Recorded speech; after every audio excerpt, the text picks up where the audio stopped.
A 2 mesi dalla scomparsa, quello di Isabella Noventa rimane un giallo che non si riesce a risolvere. Le ricerche del corpo, ricominciate ieri nel Brenta, nella zona di Noventa Padovana, verso le chiuse di Stra, si sono spostate oggi lungo l'argine sinistro del fiume, a Vigonza. Il campo base di polizia e vigili del fuoco di Padova è stato allestito in via Andreon, a Busa di Vigonza. I sommozzatori hanno ispezionato tutta la mattina il fondo del fiume senza alcun esito.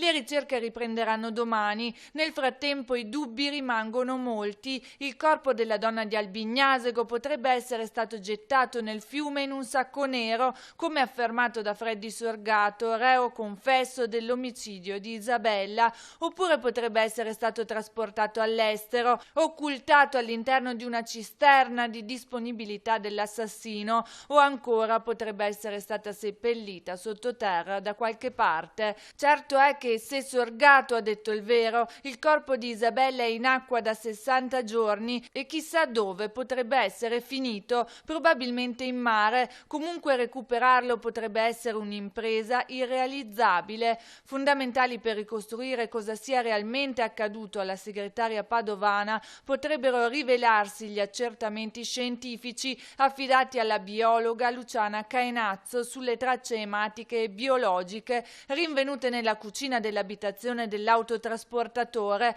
luogo dove si suppone sia stato compiuto il delitto.